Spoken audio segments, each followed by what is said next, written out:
and welcome to the Moffitt Method Podcast, where we dive deep into the world of strength and conditioning and pushing the limits of athletic performance with your host, Joe Ryan. Each week, we'll explore the strategies, tactics, and innovations that make athletes stronger, coaches smarter, and the sports we love even more thrilling.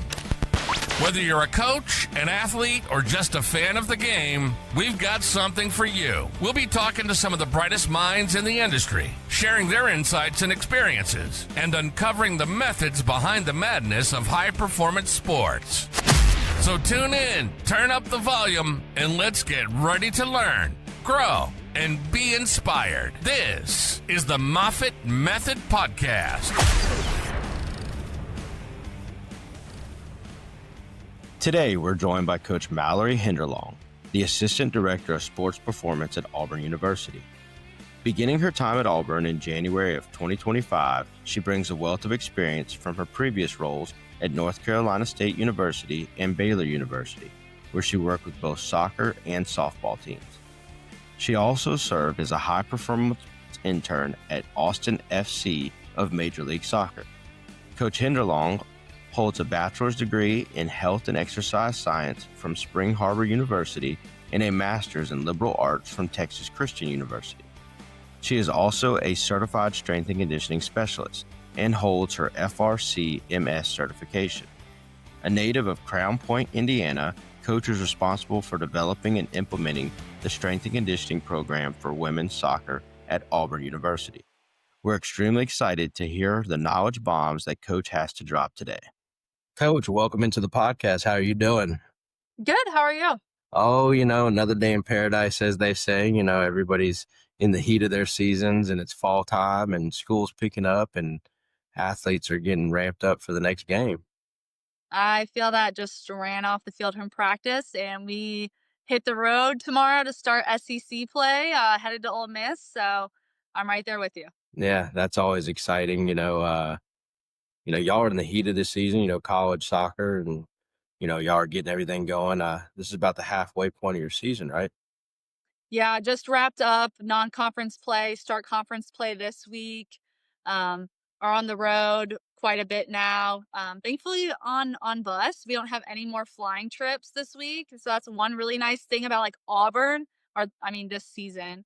One nice thing about Auburn's placement in the SEC, we get to drive a lot of places, which just makes travel a little less grueling for the collective group. But yeah, get through SEC play, hopefully get into the SEC tournament and then the NCAA tournament here in end of November.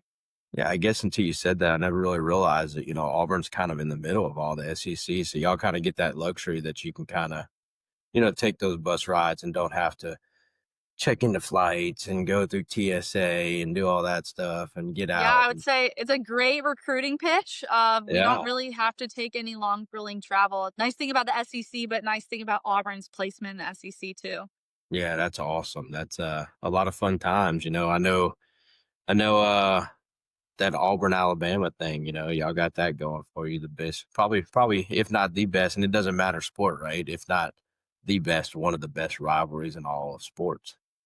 Oh, yeah. I went to my first Auburn football game this past weekend, and really it was my second SEC football game ever. And people always say the SEC is different, and people say Auburn's different. And I'm like, yeah, okay. I've been to a million college football games in my life. It was one of the coolest sporting experiences I've been to. There's just so much going on outside of the game, even before the game starts, in between quarters. I'm like, it's a whole production. Oh, it is. It's this just because you live the life, but it's $1 billion business, right? It's a constant. It's just how do they improve, and it's an arms race amongst everybody. Not only in the SEC Auburn these days, but the nation, right? Auburn Stadium, we just spent $1 million on a new lighting system, so they're going to be able to, a kid scores a touchdown, they're going to be able to show the kid's face through this lighting system on the field with their signature across it. I'm like, okay, we just got to be one another here. Yeah, that's awesome. I don't even know anybody. I've never even heard of that before. We're going to be the first. Someone's got to be the first. Yeah, that's some amazing stuff. It's come a long way since college athletics in our time, I guess. Yes. It's totally different. I don't even know if the school I played at had a stadium as big as the one I coach in now in high school. So that's amazing. So yeah, I mean, first time at SEC, first time in a SEC football game, you've been to a million, kind of tell us where you've been and how you got to where you're at. Yeah, I grew up playing soccer, so I kind of start with that. Like soccer's my niche. I work with soccer. That was my ultimate goal in the career. So played college soccer at a small NAIA school, went on to do an internship at Texas Christian University in Fort Worth. I kind of grew up in the performance training space in the private sector, but didn't know what college strength and conditioning was because I went to a small school. We didn't have a strength coach and went to TCU for a summer internship, fell in love, ended up doing my GA position there for a year and a half, worked football, cross country soccer, really wanted to establish myself in the soccer space and make that my niche. So I went on to University of North Carolina, Chapel Hill. They have a rich soccer history, one of the best programs, if not the best program in the country, and took a part-time paid job there, but you know how it goes, full-time hours, Oh, you're in yeah. the thick of it. Did that for 6 months, took my first full-time job at Baylor in Waco, Texas. I spent 2.5 years there. Women's soccer, assisted softball, acrobatics, and tumbling. Still just I wanted to just be with soccer. So did an internship at Austin FC, which is an MLS club, for 2 months while at Baylor. Ended up making the move to Raleigh, North Carolina to be at NC State with their men's and women's soccer programs last summer. And then 6 months later, the coaching staff at Auburn gave me a call and presented me with the opportunity I just couldn't pass up. I have only women's soccer here, and that kind of was the position I was seeking all along. So yeah, you've had quite an experience. You've kind of been all over the country, right? You're like you said, originally from Indiana. You've moved, you've been Texas, North Carolina, down to Auburn or down to Alabama, I'm sorry. So you've had quite the experience, kind of lived all over, huh? Yeah, it's taken me a lot of places. I think people may look at my resume and see that as a red flag. I've been in the game 5 years, from GA to now. But right for me, it was always just about like each stepping stone. I needed to make each of these moves to kind of lead me to the position I'm in now. And right, I have zero intentions of going anywhere. I think a lot of times through my journey and young people, right, we are always looking for what's next, and I just keep reminding myself, this is what I prayed for, and this is what I was working so hard for so long. Like, I'm just to be where my feet are and go a mile deep and an inch wide with 27 young ladies now. Yeah, no. So, a lot of people do like you said, some people might see it as a red flag, and a lot of times I look at it on the other side. It's you're a wanted commodity. It's obviously people want you around. You help build that pro or those programs, and you're obviously a difference maker if these people keep seeking you out. So, some might see it as a red flag. I think it more as a you're a wanted commodity there. So, Yeah, that's a great way of I mean, putting it, right? And I hey, always say relationship building is what matters most in this field, right? It's who knows you, right? It's important to know people, but it comes down to who knows you. So the right people knew who I was, and got me each of the opportunities I've had. yeah. So you've worked with a few different sports, you've done a few different things at different schools in different regions of the country and, obviously different cultures even, the Texas is a lot different than North Carolina and North Carolina is a lot different than Alabama. And, working with those different sports, you kind of, I guess, build your layout of how you do things and do your programming and, maybe not even programming, but how you, build a program, build that buy-in, if you had something that wasn't soccer, because like you said, soccer's your thing, you played soccer, how would you handle that with a sport? Let's just say like I don't know, tennis or swim. That's a little bit different of a sport than soccer or softball or anything like that. Your traditional sports that the travel world is pretty big on.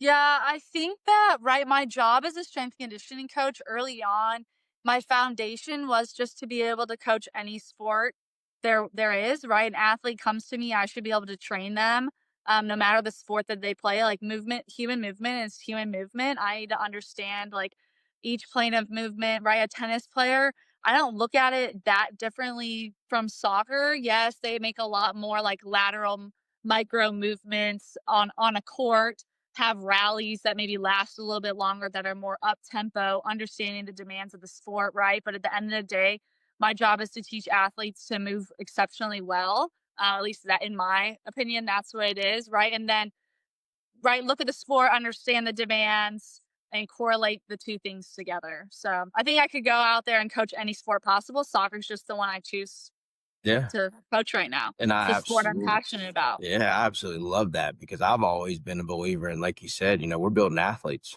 at the end of the day. It's not just, are there things that are specific to soccer? Absolutely. There's things that are specific to volleyball and baseball and football, but at the end of the day, we're building athletes. And I think a lot of people, maybe not so much at your level, but, more in the high school level is, oh, I need a sports specific workout. Well, if you can tell Yeah. me what that looks like, you know, we'll, Yeah, right. we'll be getting I wouldn't somewhere. say I wouldn't say my training is soccer specific, right? Right. And a football athlete could walk in here and do all the things I do with this women's soccer program and have success doing that, right? Maybe there's some things where like a baseball, a throwing sport, okay, we need to add a few more things because right, I'm not worried about like arm tear and those types of things in the sport of soccer, but any other field sport, a lacrosse, a field hockey, they could come in here, do the things I have the soccer program do, and I would feel pretty good about it, right? Yeah. Yeah, there's probably some things I'd want to add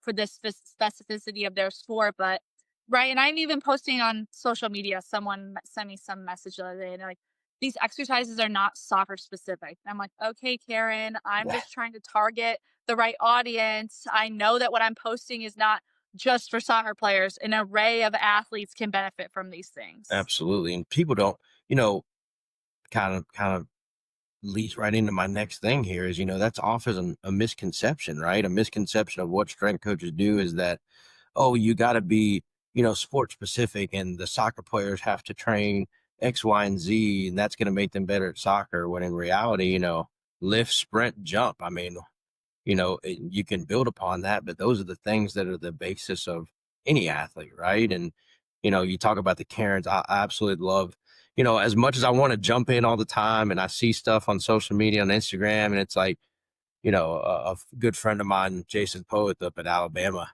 he's a football strength coach, sent me some today about somebody kind of griping about somebody doing chin-ups, not full range of motion. Well, we don't know what that kid was doing a month ago. That kid might not be able to do one half chin up or one not full range of motion chin up. And we're griping right now that he can do four of them. I mean, you know, the Karens of the world or I like to call them the Instagram trolls kind of, they really fire me up sometimes. Yeah. Well, I think that's you kind of touched on. That's like a huge misconception, right? And I think context is super important, especially when we're looking at social media.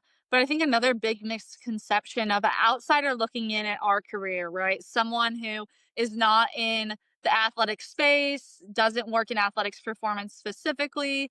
They just view our job sometimes as like our job is to coach weights. And I think my job is so much more than that, right? I always say I don't coach weights, I coach people. I'm developing young athletes, yes, to perform on the core of their field, but also to like go into the real world one day and be able to like be an active citizen of society, and carry themselves really well, be a great brother, sister, teammate, friend, future wife, husband, mother, and father.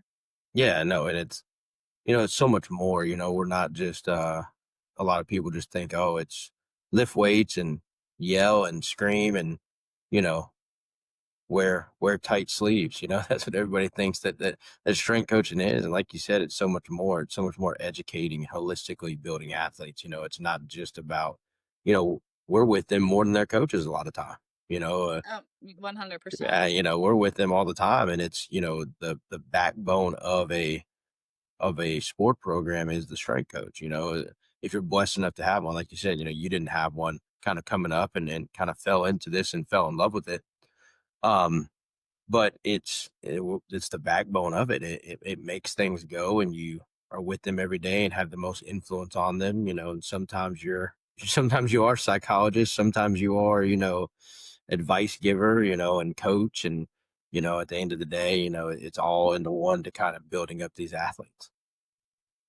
So, it's great stuff. I do see a lot of stuff you post on social media and absolutely love it, from the lifting videos to the advice to, other podcasts you've been on. They've all been awesome. And, kind of talking about that, is there something like, I guess, kind of unique to you? You've been at all these places, North Carolina State, you've been at Baylor, you've been at Auburn, or you're at Auburn, I apologize. But, a unique tradition or something that you kind of hone in on that kind of helps you create that buy-in to a program when you get in?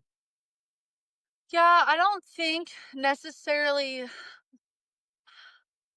Just Kind of you, right? Yeah. 2 things. First, I think it's just, like, who I am, right, and Uh-huh. in the most humble way possible, right? I think that I meet my athletes where they're at. I haven't always done great at this, I can share that experience, but I'm just real, I'm just me. I wear my emotions on my sleeve. Sometimes that's hurt me, sometimes now as I've grown more mature, I can manage the fluctuation in my emotions and my feelings and know the time and place when to share things and be my authentic self, right? But my athletes are gonna get the real me, the good, the bad, the ugly.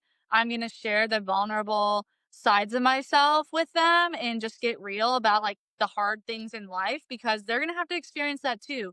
They are experiencing that just in their own kind of college life bubble and season of life that they're in. So I think just who I am, but I kind of go back to my own college journey and I'll kind of share a story from that. I think it goes back to kind of what the group cultivates and what the athletes are cultivating and the environment that we're putting them in. When I was in college, I transferred from a mid major to a small NAI Christian school. I grew up Catholic, but didn't have a relationship with the Lord. And my college teammates completely changed my life. I always say, like, God changed my life through them. They were a light in my life in a really dark time and I've seen that for the young women and men that I've coached throughout the college space, right? I was at TCU. Yes, it's a Christian school. It has Christian in the name, right? People would say it's not as Christian as Baylor, whatever. We can get in an argument another time. But like the girls and the women's soccer team there really took initiative of like sharing their faith and being open and having like an open door policy and accepting all for who they are. But they played for something greater than themselves.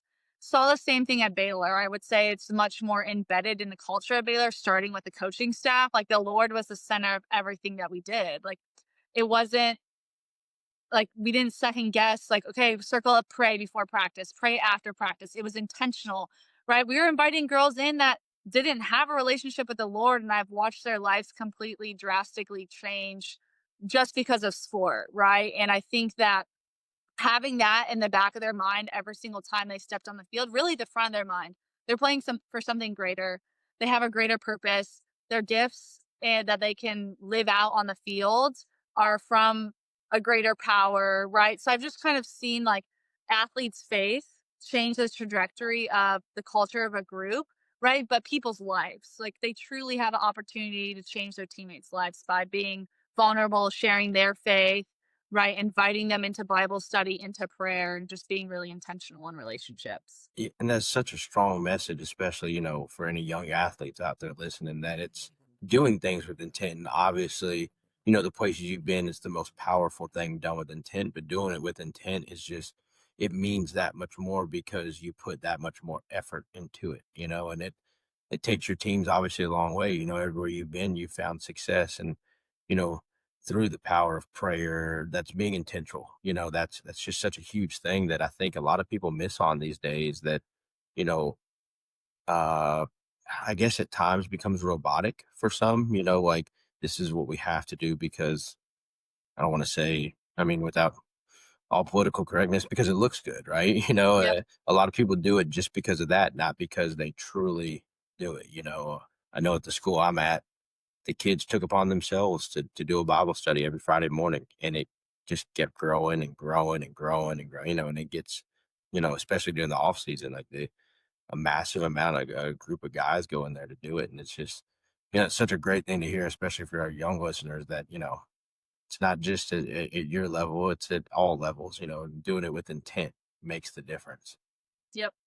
So, you've had this great success and you've helped build these programs in such a short time. Like you said, you've only been doing this for about 5 years from your GA ship to now. And that's it's just amazing how quickly you've climbed up the ranks and got to where you're at now and kind of running your own program there, kind of shifting gears a little bit. When you talk about that program, when you talk about the athletic performance, is there a Mount Rushmore kind of things that are your meat and potatoes that you've brought with you everywhere to kind of help build that success, whether it's in the weight room or, through speed work or through conditioning? Yeah, I think for me, I'm always gonna sprint. We're always gonna jump. We're a squat, hinge, push, pull. Maybe that's more than Mount Rushmore because I know that's 6. Yeah, no, but Mount Rushmore's 4, right? But that's the meat and potatoes for me. Those are the things we're gonna do. They're non-negotiables, um, right? And then from there, we'll get a little bit more specific, right? I'm particular. I like the front to start with front squat, right? And then maybe we back squat at some point. Maybe some athletes never front squat. They're on the pitch shark or goblet squat. But we're doing some type of bilateral, unilateral squat pattern. We're going to push and pull vertically, horizontally. Um, I'm not big on like fancy, out of the ordinary things. I just always say, like, keep it simple, stupid. yep. And I tell our athletes we're going to do simple savagely well. I don't change a lot of things in the program. I think that kids see and feel success and like they're accomplishing something when you are able to leave something in a program for so long and they can see kind of like the trends of what they've accomplished over time, right? For an athlete to add 20 more pounds to a front squat, like my female athletes in the soccer space, like that's a big thing for them when they come in as a freshman and 2 months later see that gain, right? In my eyes, that's winning. Heck yeah, that creates the buy-in right there, and I'm Yep. absolutely gonna have to steal the simple savagely well. I've never that is that's a gold right there. I mean, that's a gold. That's gonna be one of them gold moments for this one is that is wow. But yeah, you're speaking my language right there when you talk about starting with the front squat first. I always, anyone, I think starting with front squat, if you can front squat, you can back squat. It's because like you said, for a lot of those kids, they've never done it, and it puts them in that uncomfortable position. That's a very, very pertinent position that, you know, we're not necessarily putting that load on our back all the time, and it allows them to get in that front rack and it builds into so many more things, right? Yeah. But sprint work, tell me a little bit about your sprint work. I mean, are we, dive into that because that personally, this is kind of a selfish plug here. I love hearing about people's sprint work because if I can take one thing out of it and help our athletes, I'm going to do it. Yeah. I It think it's doesn't have to be, evolved. crazy in depth. Yeah. Just I think I was looking at I think I posted on Instagram today, Mhm. actually. I had this sheet of paper from when I was a GA, and I kind of set goals for myself, and then one of them was to, like, be, like, in like, great, exceptional at, like, speed development, right? And I said that 5 years ago, and that's what I've, like, been serious about for the past 5 years, and I've learned from a lot of different people, right? Like, clearly, like, Dan Paff's great, Derek Hansen, Les Spellman. I pull different Brian Kula. I pull different things from different people and kind of create my own philosophy for the team space, right? For the soccer space and female soccer in particular. Um, my feed work now, it's pretty same thing. It's simple. In season, I'll use in season as an example. We'll accelerate and sprint once a week, both. But pretty much every day before practice, I'll microdose things in. So ladies come out to the field, we go through our general dynamic warm up. We'll get plyos in, right? I kind of use like the tier system. So light tier, medium tier, deep tier plyos, bounding, hopping, jumping. So from both, so unilateral, bilateral. Sometimes we'll do speed drills. I don't use them as much anymore, like a march, or if you want to call that a speed drill, Yeah. like Little fast leg, technique those stuff. things. Yeah. Yeah, I used to do a lot of those things. I just don't think they're like the best bang for my buck anymore with my population, and the allotted time that I have, right? But then we'll just kind of start getting into it. We get some buildups in, then we let it rip. Like, okay, we can have anywhere. I kind of say our acceleration is anything from 5 to 20 yards, and we'll do those from different like starts. Maybe we're chasing, maybe we're making it like kind of like a relay race. I try to like mix it up sometimes, Mhm. right? We'll do a lot of buildups for our max V work. I've backed off a little bit from our max V work just because my coming into Auburn, right, this group was not used to training at the intensity I was exposing them to. And we didn't have any like major soft tissue things, but that was a concern of mine um, throughout the spring. So now we just do a lot more buildups.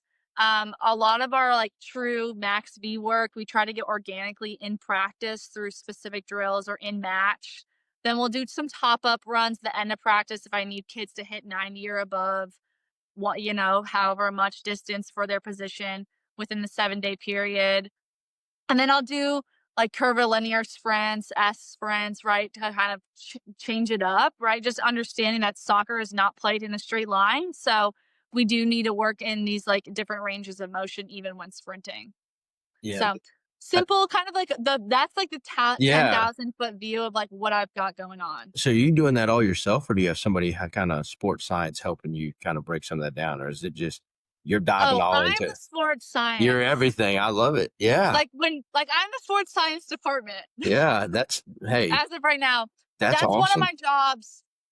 When I got hired at Auburn, right, my boss is one of my like good friends. She's one of my mentors, the AD of our department, and they didn't have someone in a sports science role. Uh-huh.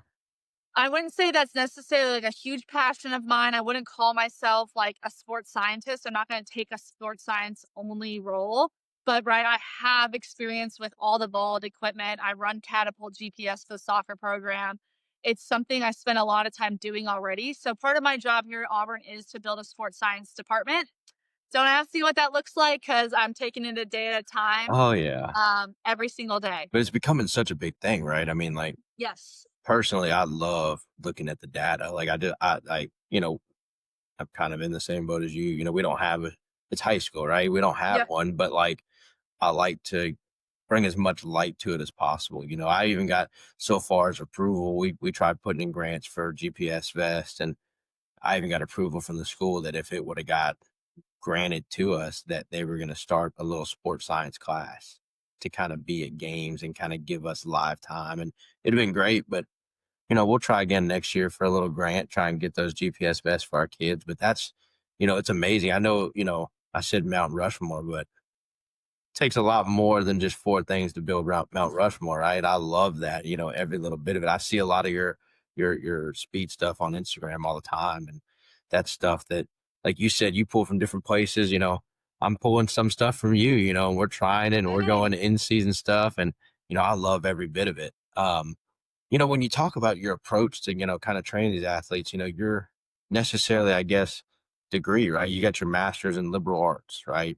Yeah. That's not Nothing, necessarily, nothing special, nothing yeah, important. yeah, nothing, but it wasn't necessarily, kind of not having that non-specific background to, this profession, has that kind of helped you kind of what you maybe wanted to do to what you ended up doing and the approach you take to this?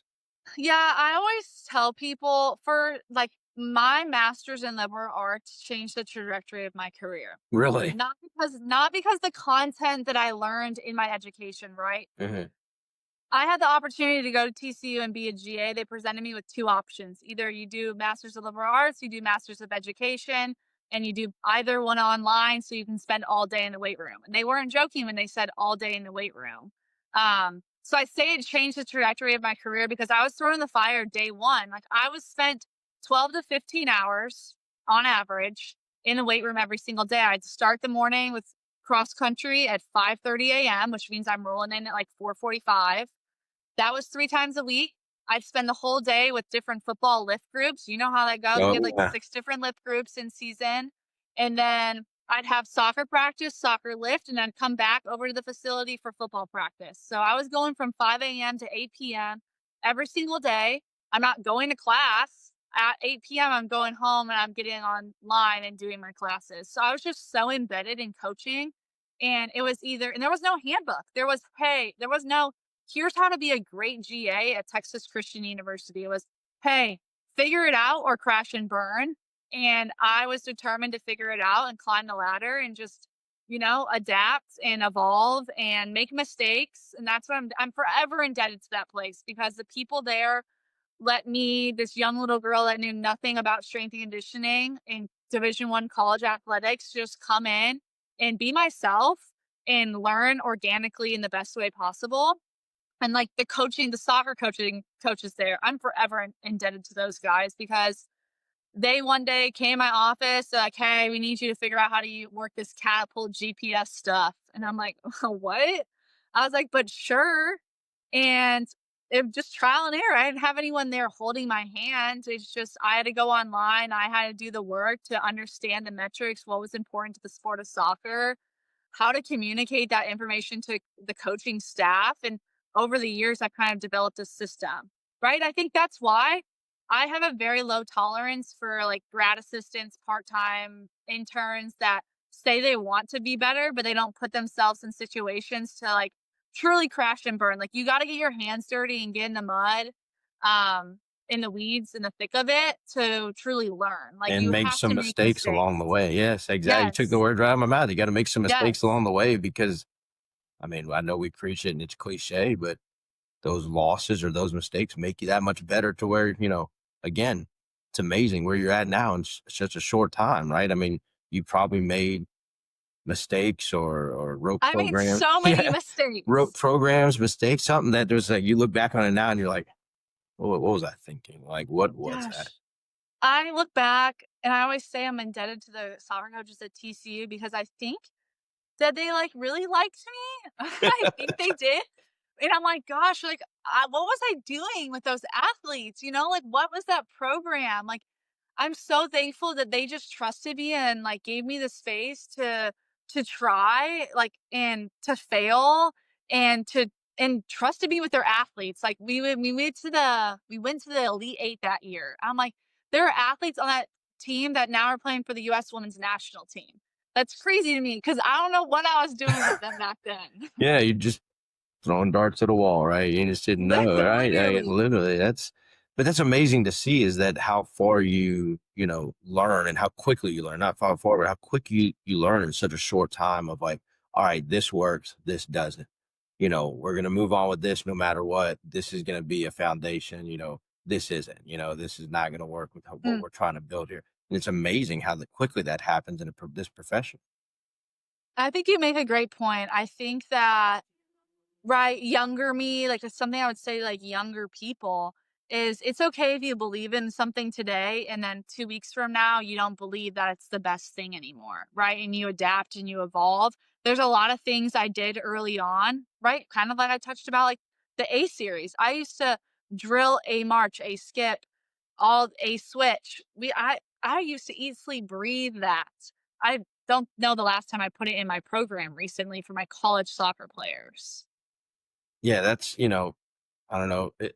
To me, some of that is more foundational stuff, right? Kind of the Yep. stuff that maybe a freshman or maybe that red shirt season, if everybody runs, but everybody doesn't know how to run, Yep. oftentimes, right? So some of that stuff may be the low hanging fruit for that incoming person, but isn't necessarily the best thing for everyone, and you've kind of built that out to where, hey, we're going to get rid of this and we're going to get down to what's important, and what's going to get us to that next level.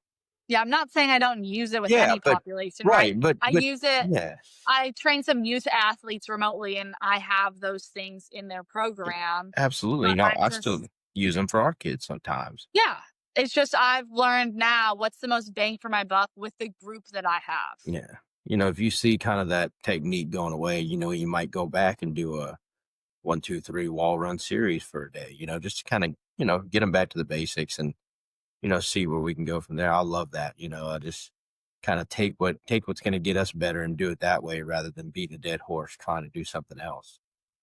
So Yep. you've kind of built this whole thing, from everywhere you lived, being from Indiana and living in these different places, was there something along the way in this journey as far as, whether it's culturally or, from one region to another that kind of surprised you, how certain areas or certain places kind of tick?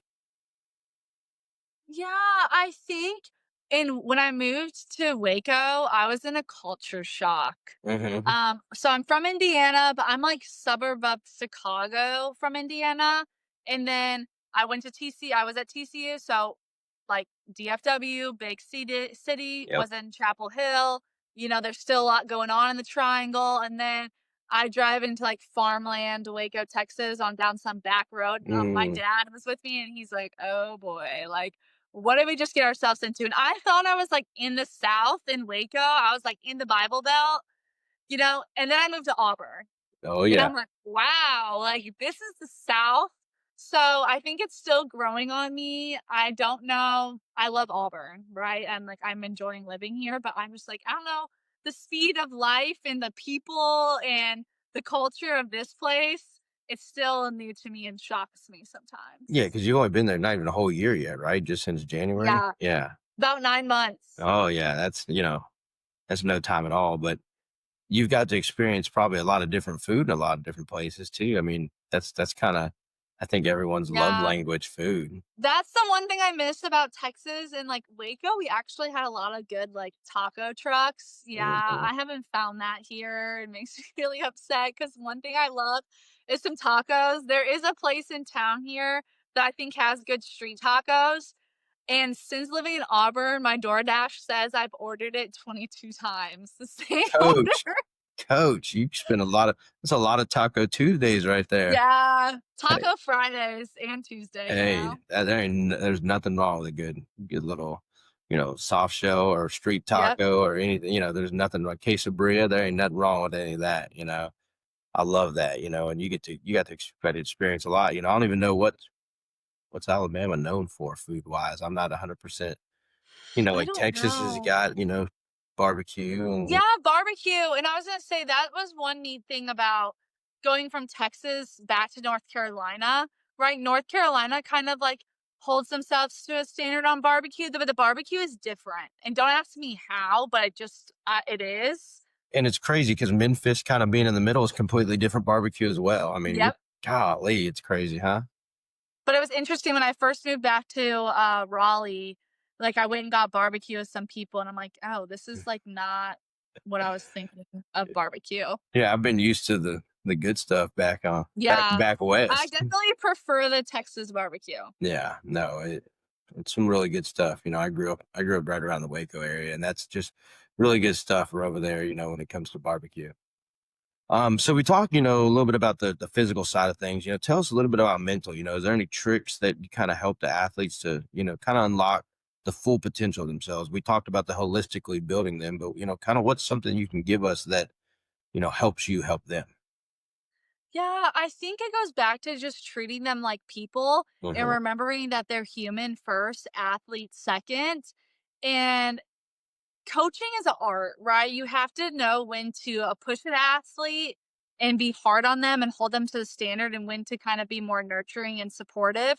And that requires you to know each of your athletes individually, especially in this day and age, right? When like mental health is so prevalent, you really have to understand what makes your athletes tick as individuals. So I always say, like, this question, I don't think I have a great answer or like a one size fits all, because I truly do coach my athletes differently. I think my dad told me when me and my brother were a little bit, well, both brothers were a little bit younger, but I'd get frustrated that I'm like, why are they getting special treatment, right? Like, I had to get a job in high school. Like, this guy doesn't have to get a job. What is this? Oh yeah. And my dad was like, listen, we love each of you kids equally, but how we're showing you that love in certain seasons depends on your circumstances and what you individually need. I carry that with me for how I care for my athletes, right? From athlete to athlete, from one group to the other. So, kind of to come back to your question and maybe land this No, plane that yeah. I'm yapping about, right? I think it just goes back to like know your athlete as people, and what makes them tick. I don't think there's one specific thing that I like pride myself on of like, okay, I'm really gonna get this athlete to lock in, tap into their potential. It's more so, okay, what do they need specifically in that moment? Yeah, that's kind of like the biggest thing in building confidence, right? Is you have to know them and their story. Without knowing that, they're not going to buy into you and they're not going to gain the confidence in the little things that'll help them gain that. Not all the time is it PRs and big lifts, right? It's a lot of time we're trying to build confidence through the little victories. And I think knowing them makes that confidence go through the roof. Something you said that, you know, I'm a believer of is not every athlete's me. Just like I'm sure it's the same for you. You can't treat them all like the way you were wired. You have to, I guess, know your clientele basically. Oh yeah. Know what makes each athlete tick, and I think that's a missed art right there. Is just kind of getting to know them and building those relationships. Yeah, like you have to know how they respond to coaching on the floor, on the field, but also just one off conversations. There's some athletes I can be completely sarcastic and funny with, and other athletes that don't tick that way. And that Mhm. may offend them. And you have to know like who can take it, who can't take it.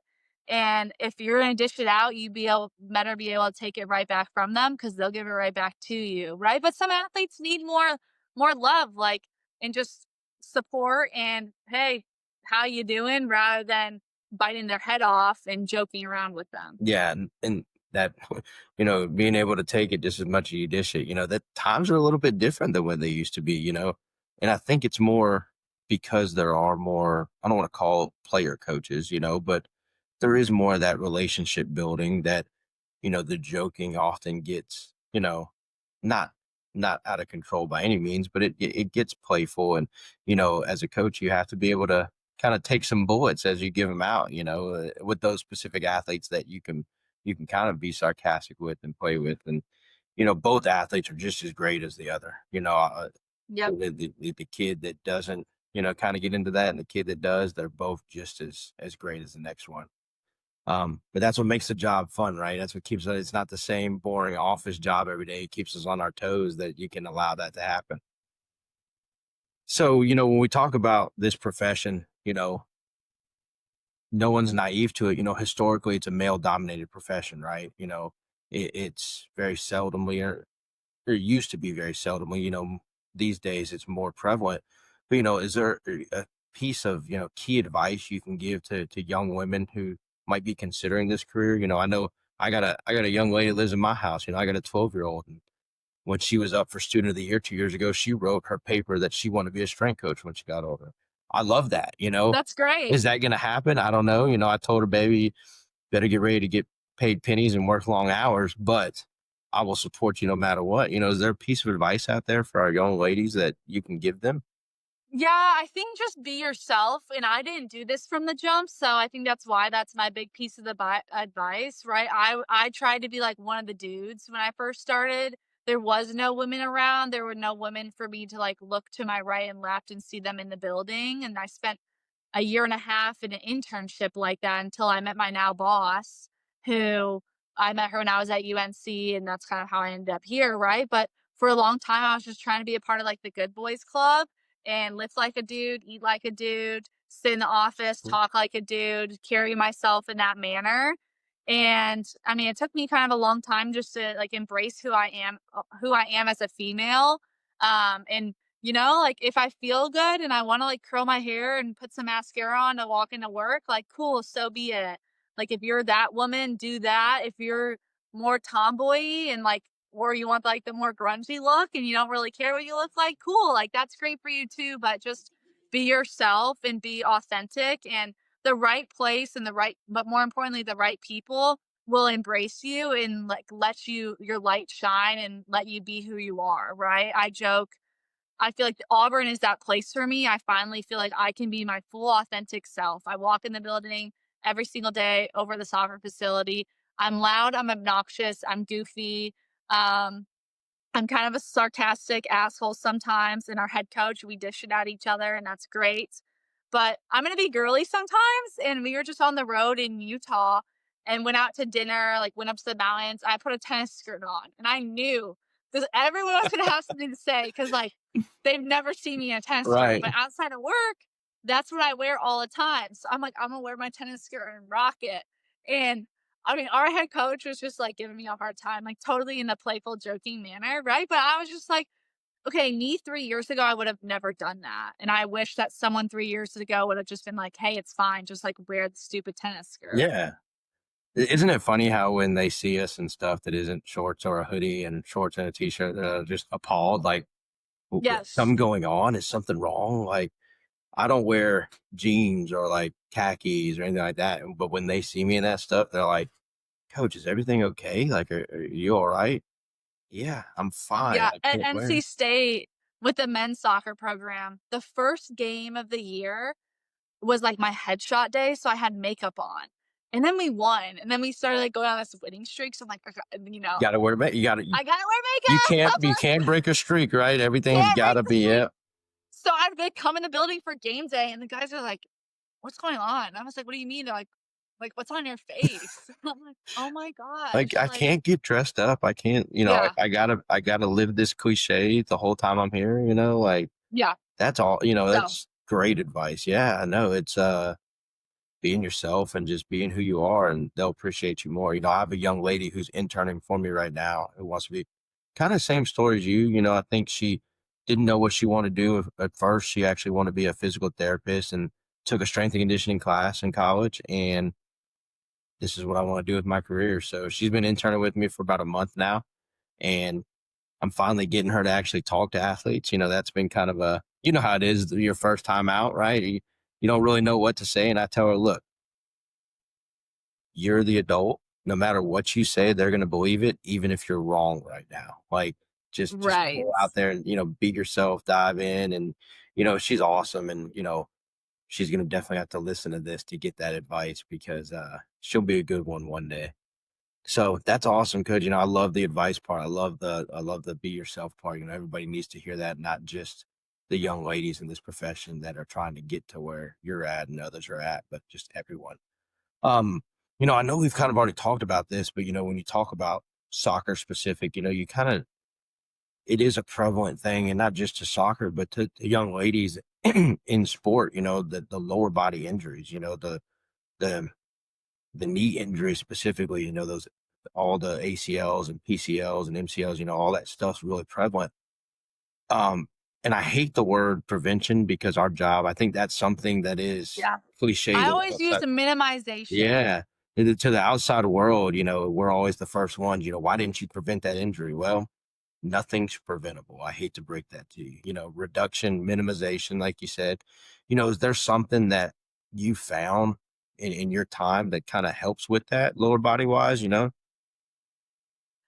I think a large portion of the women's soccer, female youth soccer population that comes into college or just across the board really lacks posterior chain strength. So glutes, hamstrings, especially glute med.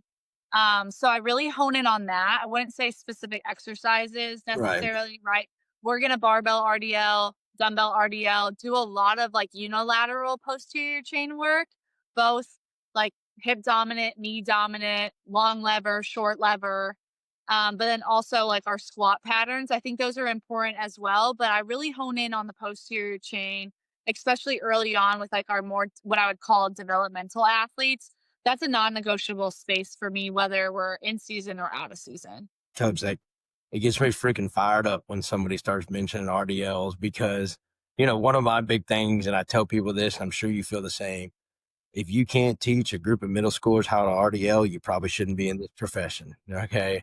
Whether that started with the PVC pipe and moving your way or teaching them how to properly hinge, but I freaking get fired up when people put a RDL as a main lift because it is. I mean, the posterior chain is just everything about it is from obviously our feet are our basis, but that's everything else right there. Our hamstrings and glutes is just that's what you see the most of, right? That's where injuries, especially for as high, I don't want to say volume, but intensity that you might sprint in a sport like soccer, in a Mm. sport like football, you have to build upon that.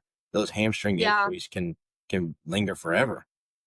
Early on, when I first got to Auburn, right, in the group when I first got here, they hadn't had much exposure to the weight room or consistency. They hardly really ever trained in season, out of season. Like this was a new world to them. They probably thought I was crazy. But I mean, their hamstrings were always sore, but it wasn't just from lifting. It was from the intensity of soccer that they were playing because that was new too. Practice was much more intense under this new coaching staff. And our athletic trainer and I both agreed, we're like, that just tells us they need more of it, Right. right? Like, yes, we have to do it and be cautious. This doesn't mean I'm throwing a million reps of RDL at them, but we kept telling them, like, okay, you need more of this. Like, right, this is going to protect you long term as practice starts to become more intense or the volume of that intensity picks up. So, I mean, we've had a lot of success. I would say we haven't, knock on wood, we haven't had too many soft tissue injuries this season. Um, and no hamstrings, right? But it's just like even culturally, I look at now I'm getting off on a tangent. No, hey, well, We have a girl from Spain, and every time yesterday we had reverse lunges, and she is like, my glutes, like her butt is on fire, and I just call it BBM, booty by Mal. I We like love joke that. around and say that, but we're like, Yeah. for real, like, but she's just also not used to training in the manner that we are training here in America, under load and the movement patterns that we're doing, and right, actually using weights doing them. Yeah. So that's just like another thing that I've gotten to experience in the soccer space, right? All of our sports across the board, there's internationals, but in this space in particular, it's just completely different from going from having a physio to having kind of two different entities. Here's your athletic trainer, and then here's your strength coach. Yeah. Biggest sport in the world, right? And you having all those different walks of life, I guess, in the collegiate space, it's got to be, especially with the transfer portal thing, and I don't know how prevalent it is in soccer, Oh, obviously. our team is 50-50 right now. We have 15 new people this season, 15 returners from the spring. Well, not 15. Sorry, 50-50.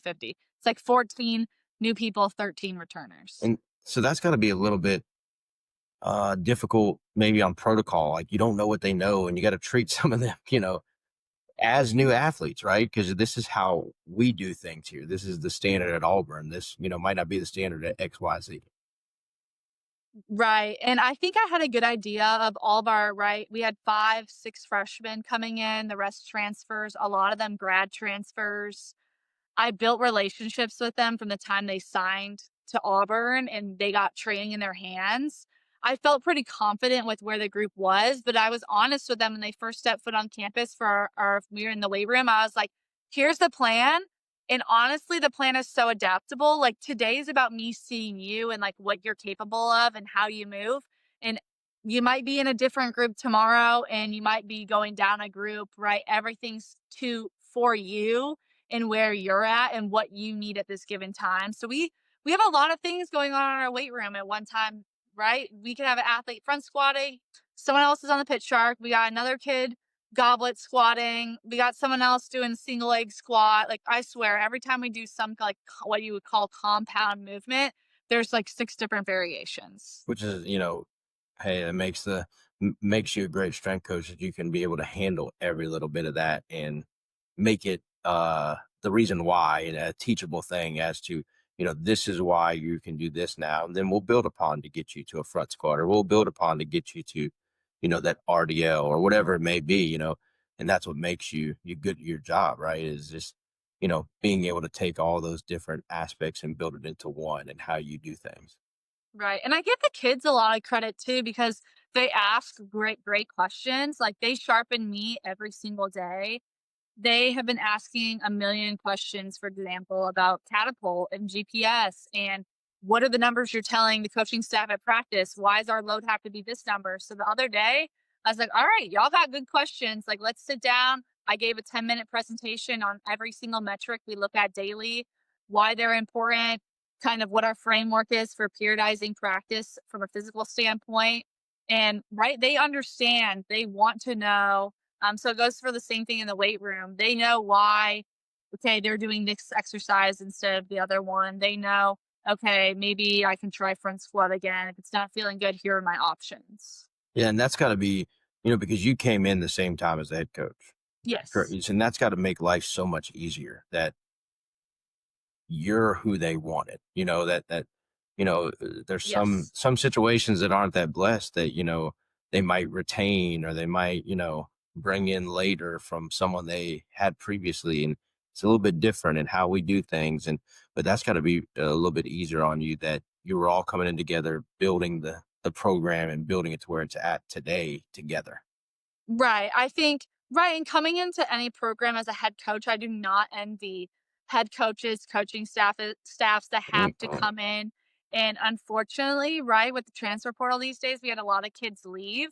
That doesn't mean they're bad soccer players. It just means maybe they didn't fit the system and the Yeah. style of play that we're trying to play. A lot of them went on and now are starting at other programs, and that's great. We're excited. We're happy. I'm happy for them 100%. But it was a hard time, right? A spring coming in and changing a culture and being like, this is how we're going to do things. It was hard for the staff. It was hard for the players to adapt and change, right, and meet all the new expectations and standards.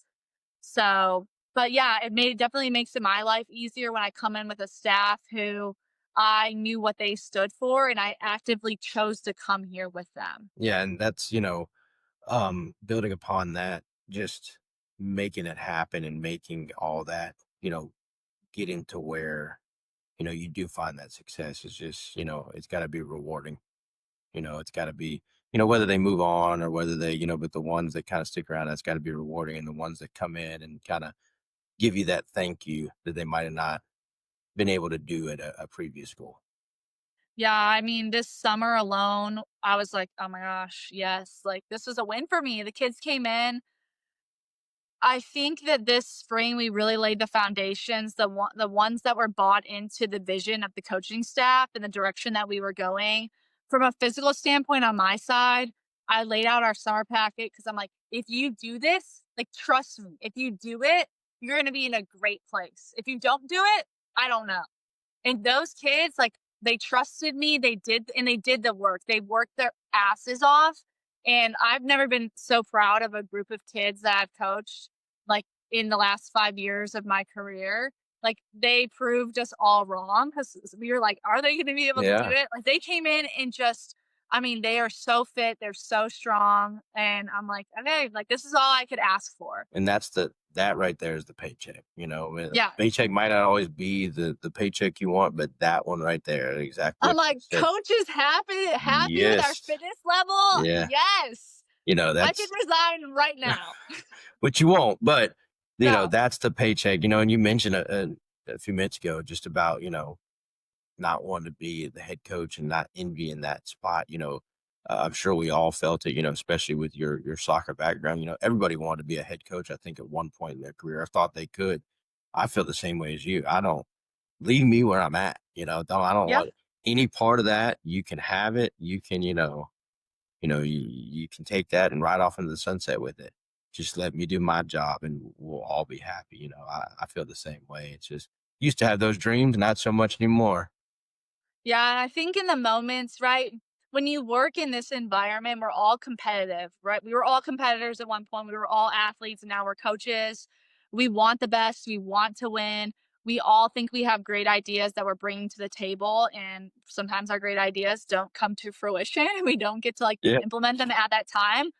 Um, but there can be tension, there can be hard moments, but I think I'm just so thankful now to be at a place, even in the hard moments, right, where we are ultra competitive and there's a lot of passion in the room, to be at a place where people like truly want success for the program and success for our student athletes, like on the field as athletes, but more importantly as people. Like it's so easy for me to buy in to like what we have going on here at Auburn. Yeah.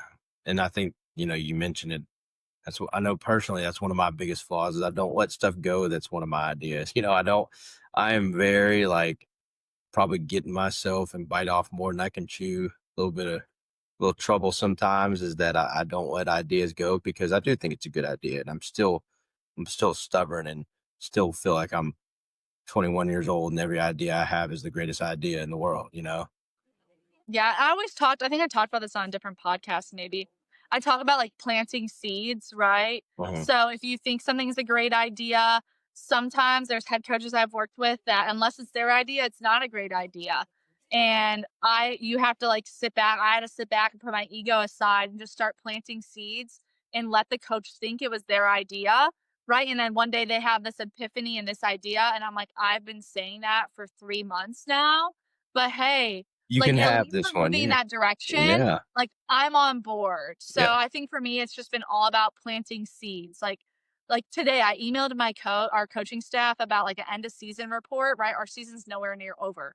But I'm like, "Hey, let's start like, these are my thoughts, my ideas. I'm planting seeds," right? I'm Yeah. don't always you have to know the time and place to plant certain ones, but okay, if you have an idea, like start planting the seed. It may not come to fruition right now. The staff may not think it's the best idea at this moment, but maybe it's a great idea in a different situation Yeah. later on down the road. Yeah, eventually it'll happen, and you can take credit for it. I'm okay. Deep down, I know. Yep. Yeah. So, Coach, man, this has been great. I've loved every second of this, but now it's the real fun. Okay, there's a All few right. questions I have that I I'm love. not always good at these. Hey, that's okay. Hey, I've heard so many different answers with some of these, but these are kind of my off the wall things to finish this out and kind of give our listeners something fun to go follow you with. But my first one, if you're a superhero and, you're still in the, sports performance arena, you know, is there a certain superpower that you'd want to have in this arena, and what would you call it? Ooh. I would want to be able to feel the pain or the soreness my athletes are feeling or say they claim they're feeling, Yeah, right? Like when an athlete has an injury and is trying to articulate their thoughts of what it feels like, I just want to be able to feel it. Cause sometimes I'm like, do you actually feel that or is that made up? that's a good And then one. yeah, but I Yeah. don't know what I would call that. So I'd have to think about that. Like, what's the name of that? Yeah, I'm not sure what I'd call that one either. It kind of gives you that 1 to 10 scale right there that you see at the doctor's office. You're able to Yeah. actually see what it is. That's a really good one. You had another one you said? No, that just That's that that one. just that one? Oh, okay. Um, the one I got for you, you as an athlete, if you could give your athletes the same thing that kind of motivated you, what movie, pregame or night before the game or anything like that, that maybe got you motivated that you would want to share with them? Oh, it's not a movie, it's a documentary. It's called Dare to Dream. It's about like the OG US women's national team. Mm-hmm. So like when the US women's national soccer team started. Yeah. I watched that growing up as a kid, like Mia Hamm, fan, Julie Foudy, like all the originals are in that and just kind of shares their journey. And like right when we were kids, we had like DVDs in the car. Like that's what I was doing on my Mm, way to soccer tournaments. And I have the last time I watched that, I was at UNC in my part-time position, really just upset that I had to go to soccer practice on a Sunday morning when it was raining. I turned that on like while I was doing stuff around the house just to kind of like bring me back to like, okay, like I'm getting to like live out my dream that I like once dared to have, right? And I was just talking to the girls about that recently. Like, we need to watch this. yeah, So maybe we'll do it on the bus tomorrow. I'm doing something with that with our kids tomorrow night. We're kind of starting a tradition where we're going to go up there and watch a documentary or a movie, kind of just as a team, just to kind of have that bonding moment, but still like Yeah. this is an insight on what I don't think, as having the football background, I don't think a lot of these kids have seen Friday Night Lights. It's kind of a Oh lost movie. yeah. Like I remember watching it in theaters growing up, and I think it's kind of a lost movie unless you catch it on Netflix every now and then. It is. So same question, but with a book or a quote or anything like that, that kind of Ooh. that pushes you, or that you could give them. Book. The book that I always go back to, I have two. There's a book called Grit by Angela Duckworth. Hmm. I know That book, exactly which one. yeah, that book I actually is what I think it's chapter 4 or 5. It makes you like lay out your goals, right? And basically talks you through like, okay, what are the different tiers of small goals that you can meet to meet your like medium tier goals to like your large end goal, and that everything else is basically BS. Like, don't waste your time doing these other things if they're not helping you actually reach your goal. So that book, and then there's a book called The Ruthless Elimination of Hurry. I think I've read that book 3 times in the last 3 years to kind of just ground myself again, in this generation and era that we're living in of technology and just moving way too fast through life and just forgetting to just be in the moment. Yeah, I'm gonna have to check that one out. I haven't heard that one before. The ruthless elimination of her, you said. Yes, it's gonna make you feel very convicted. Oh, geez. Like, I delete social media when I read that book, like, I, like, stay off my phone, I've been but it wanting really does to. make you just think about, like, how things have evolved over time, really starting with, like, Apple and, like, the first iPhone and computers. All that I remember when that stuff came out when I was in high school. That first iPhone, and A lot of it, I'm definitely going to have to read it now because I am a believer that that's kind of where everything started taking a turn of Yes. where we are today in 2025. So one more for you. If you're stranded on an island and you could have one piece of weight equipment, whether that's for you to lift yourself or something more functional that you can use for other purposes, what would that be? I think I would just take a kettlebell. That's Right? Because you could do a lot of different things with kettlebells, like a good kettlebell flow, but I feel like also, like, I could use it as a weapon yeah. to, like, if it's light enough, I can, like, swing that thing if I need to. Yeah, I've kind of had a in my mind rating system on this as like who says what, the ones that say kettlebell, I know where their kind of mind's at in the weight room versus someone that's more of like, oh, battle rope or you Yeah. know, Like, barbell okay, or well, I mean, battle rope, I don't know. I just don't know what more it's doing for you outside yeah. of, like, if you need to, like, throw it over something or tie things up. And I've even had one like live in the moment. Uh, Chris Martin, the strength coach at LSU baseball, his was a trampoline because he said, if I'm stranded, I'm going to be stranded and have fun while I'm stranded. So Yeah. trampoline it is.